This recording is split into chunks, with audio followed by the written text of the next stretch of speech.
गाना आया था शेर खुल गए, वो देखा था, वो बहुत आउट क्लास था।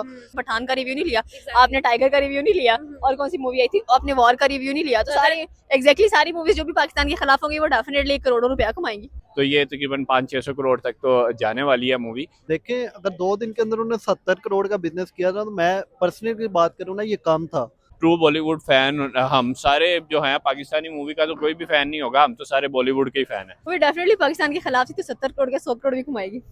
ये होना नहीं चाहिए, स्टोरीज ऐसी बनानी चाहिए कि और ज्यादा रिलेशन अच्छे हों, ना कि खराब हो। 5 जो हम बॉलीवुड के बड़े हीरो निकालें तो उनके अंदर एक ऋतिक रोशन का भी नाम आता ही आता है। बात करें ऋतिक रोशन की, उनका क्या कमबैक था। काफी अरसे बाद इंडियन एक्टर्स का हमें कमबैक देखने को मिल रहा है। अभी पीछे ही एनिमल में बॉबी देओल का देखने को मिला। हेलो व्यूअर्स, अस्सलाम वालेकुम, पाकिस्तान नमस्ते India, this is your host Amna Adil and you watching my YouTube channel.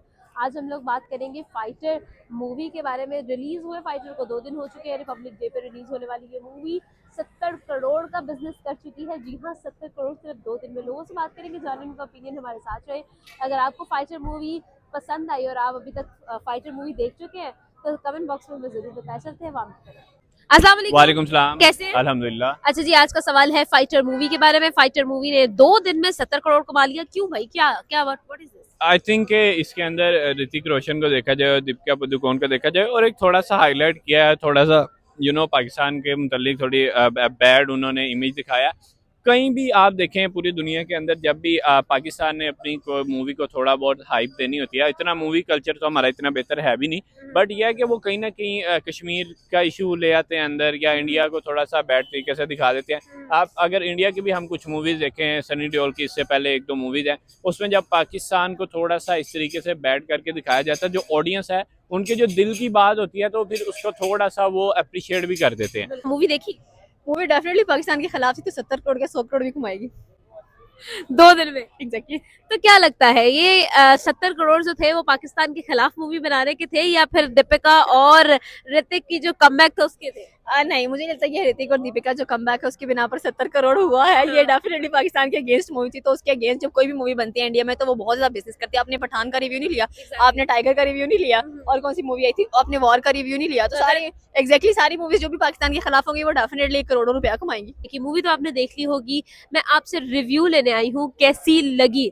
ऐसा क्या था उस मूवी में कि उसने 2 दिन के अंदर 70 करोड़ कमा लिया? देखें, अगर 2 दिन के अंदर उन्होंने 70 करोड़ का बिजनेस किया था, तो मैं पर्सनली की बात करूँ ना, ये कम था। ज्यादा होना चाहिए था। जैसी वो मूवी बनी है, जैसे सिनेमैटोग्राफी में नजर आई है, जैसी एक्टिंग नजर आई है, सबसे बड़ी बात है ऋतिक रोशन। प्राइवेट जेट्स, वो जो जेट्स नजर आए हैं, fighter jets, oh my God. बिल्कुल प्राइवेट जेट से सारा क्रेडिट जाता है उसके डायरेक्टर को, जिन्होंने इतनी अच्छी मूवी डायरेक्ट की है। उसके बाद अगर बात करें ऋतिक रोशन की, उनका क्या कमबैक था। काफी अरसे बाद इंडियन एक्टर्स का हमें कमबैक देखने को मिल रहा है। अभी पीछे ही एनिमल में बॉबी देओल का देखने को मिला है, उसके बाद अब आके ऋतिक रोशन का देखने को मिला है।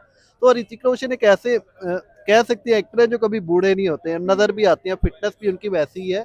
लेकिन अगर बात की जाए स्टोरी की, तो स्टोरी में थोड़ा सा मुझे इख्तलाफ हुआ है। उन्होंने अभिनंदन के बैकअप पे बनाई है, सारे उसका बैकड्रॉप था। लेकिन देखिए, स्टोरी ऐसी आनी नहीं चाहिए फिल्म्स के अंदर। अगर बात की जाए ना, ये छोटे छोटी चीजें होती हैं, ऐसे मौके होते हैं जिससे हम ना कंट्री के अंदर अच्छे रिलेशन बना सकती हैं। तो ये एक डायरेक्टर जो होता है और एक राइटर होता है, ये उसकी गेम होती है कि मैंने ऑडियंस कौन सी टारगेट करनी है, किस वजह से टारगेट करनी है। तो जाहिर बात है फिर अवाम ने देखा भी है उस तरीके से, और वैसे भी इलेक्शन वगैरह करीब हैं, तो उनको वो थोड़ा सा एक मसाला चाहिए होता है, तो उन्होंने वो चीज़ प्रोवाइड की है। तो वैसे भी अगर मैं देखूं तो ऋतिक रोशन का कमबैक भी है। ट्रू बॉलीवुड फैन हम सारे जो हैं, पाकिस्तानी मूवी का तो कोई भी फैन नहीं होगा, हम तो सारे बॉलीवुड के ही फैन हैं। तो अगर ऋतिक रोशन की बात की जाए तो वो उसमें बड़े अच्छे तरीके से उन्होंने अपना कमबैक भी किया है। तो ऋतिक रोशन एक वो अदाकार हैं जो आप कहते हैं कि 5 जो हम बॉलीवुड के बड़े हीरो निकालें तो उनके अंदर एक ऋतिक रोशन का भी नाम आता ही आता है। तो जाहिर बात है जब आप इस तरीके से इस तरह के मुद्दे लेके आते हैं और ऐसी ऑडियंस को टारगेट करते हैं, तो फिर 70 करोड़ क्या, आप 100 करोड़ भी आसानी से जा सकते हैं।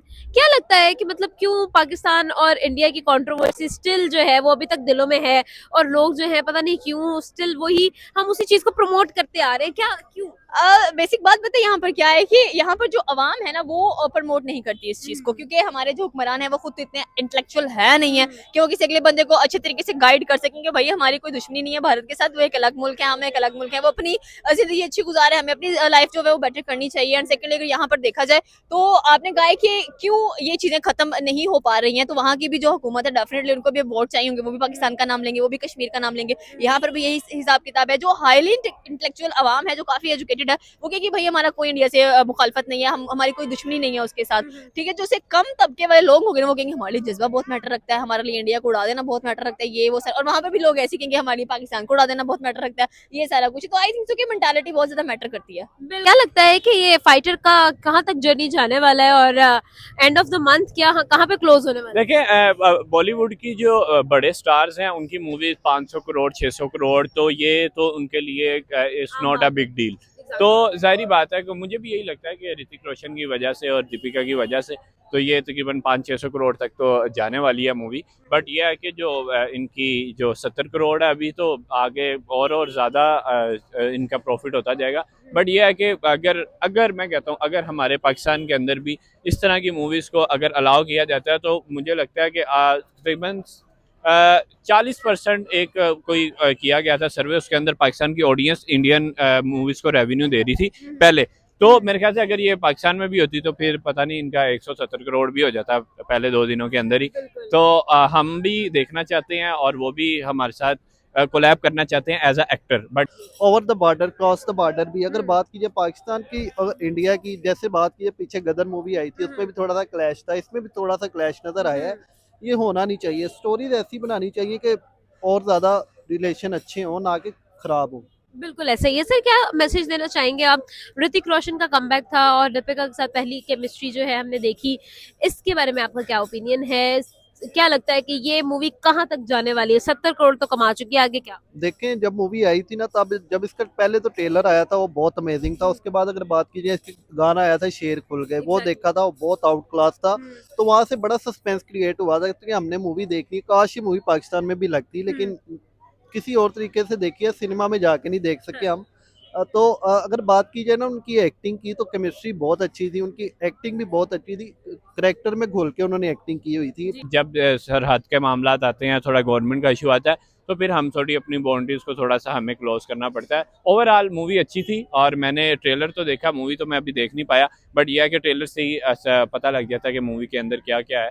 और ऋतिक रोशन वैसे भी एक बेहतर है और डांस तो वैसे भी पर्सनली मुझे बड़ा अच्छा लगता है उनका, जिस तरीके से वो करते हैं, तो अप्रिशिएट दैट करते हैं इस तरीके से।